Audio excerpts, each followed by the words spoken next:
يا صباح الفل، ازيكم؟ عاملين ايه؟ يا رب تكونوا بخير. النهارده هنعمل مع بعض كده اكله لذيذه وجميله وكلنا بنحبها، وكل ولادنا بيحبوها كده. واما بنعملها كده يعني ايه، بنحس ان احنا عاملين حاجه كده جميله، وبنبقى مبسوطين قوي مثلا بالغدوه دي او الكلام ده. بصراحة أنا كنت قايمة تعبانة كده ومش قادرة أعمل حاجة، بس أختي بقى وجوزي طلبوها مني فقررت إن أنا أعملها. يلا نشوف كده مع بعض هنعمل إيه. يلا نسمي الله ونصلي على الرسول. هجيب كده معايا حلة وهنزل فيها بمادة دهنية اللي انت تحبيها، طبعا سمنة أو زيت أو اللي انت تحبيه. المهم كده جبت معايا ايه حوالي كام بصلاية كده، وخرطتهم ونزلت ايه بيهم في الحلة. وقلت بقى ايه، اديهم اللون الاصفر كده.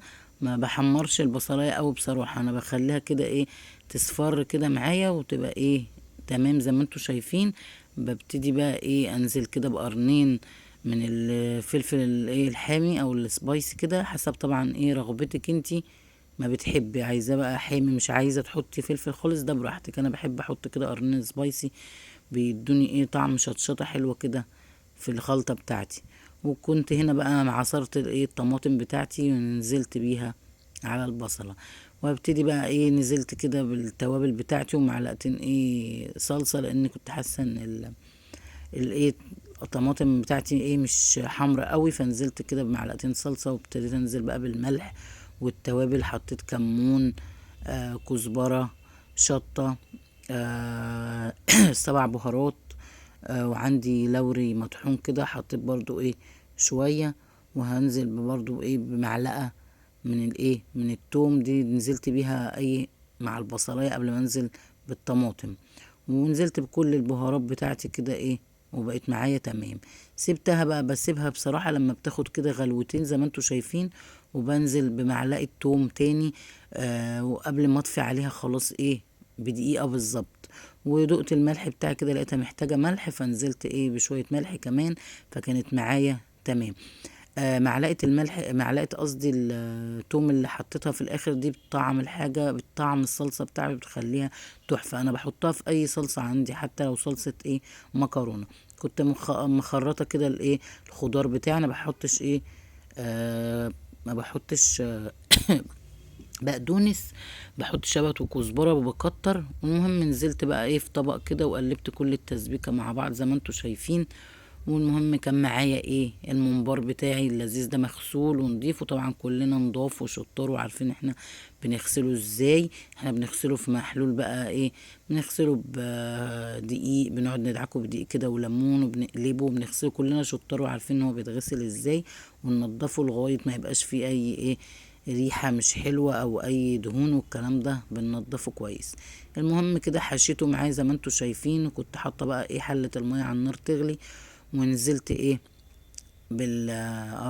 بالممبار بتاعي. بقى بحط في المية ايه، بحط كده ايه حوالي معلقة ملح. وبحط بقى حاجة بتخلي طعم الممبار في حتة تانية، بحط كده معلقة كبيرة من الايه من القرنفل المطحون وال والقرفة. بيديله طعم جنين يعني. حتى لو مش حابة تحطي القرنفل، حطي الايه القرفة، بتخلي طعمه تحفة. المهم كده سبته على النار يغلي لغاية ما خد سواي بصراحة. ما خدش اي وقت على النار، هو بسم الله ما شاء الله كده زي ما انتوا شايفين. نوعه حلو وتحفة. وما خدش معايا سوا، والله العظيم ما خد معايا على النار حوالي 10 دقايق. فزي ما انتوا شايفين كده طلعته ايه دايب معايا، وايه مش دايب قوي يعني، اللي هو ماسك نفسه ان هو ما يفرقعش مني في المية. واهم حاجة ما تمليهوش، لان الرز برضو لما بينزل في المية بينفش قوي، فياريت من ايه ما نكترش الايه الرز. المهم كده خلاص طلعته في مصفى وصفيته عشان لما اجي اقليه ما يبقاش فيه اي ايه بواقي الشوربه ويطرطش ويبهدل لنا الدنيا او يلسعني ولا الكلام ده كله. كان عندي كده جوزين حمام، كنت حطيت لهم برضو ميه على النار وقلت اسلقهم معايا، وفاض معايا شويه ايه خلطه من خلطه ايه الممبار. كان عندي كده شوية بتنجان اسمر الجميل ده زي ما انتوا شايفين، قلت ايه احشيهم واحطهم. وحشيتهم فعلا. وابتديت بقى اسوي الحاجة، سقيت بقى الايه ال- المحشي بتاعي شوربة كانش عندي بقى شوربة لحمة بحبش اسقي بيها المحشي، رحت ايه ساقيها كده من شوربة الحمايم. وابتديت بقى حطيتها على النار زي ما انتوا شايفين، حلة المحشي بتغلي كده، وقلت بقى ايه اقلي الممبار بتاعي. بروح جايبة بقى كده اي طبق او اي مصفى، واروح حاطة بقى الممبار بتاعي كله بعد خلاص صفى شوربته. بردله بقى ايه رشة ملح وتوابل كده، واقلبه في بعض، اخليه ايه متملح، عشان لما اقليه يبقى طعمه مالح وحلو كده ايه معايا، ما يبقاش مايع وملوش ايه طعم. المهم بقى كده ايه قليته وقلبته على الجنبين كده، اديته اللون ايه يعني ذهبي كده مش محروق. وابتديت برضو اطلعه في المصفى يصفي ايه بقى الزيت بتاعه، وابتديت بقى رصيته كده ايه في طبق التقديم زي ما انتوا شايفين.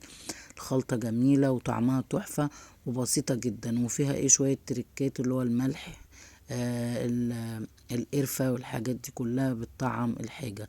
الأكلة بتاعتي لذيذة وبسيطة وكلنا بنحبها، ويا رب الفيديو بتاع النهاردة يكون عجبكم، والسلام عليكم ورحمة الله وبركاته.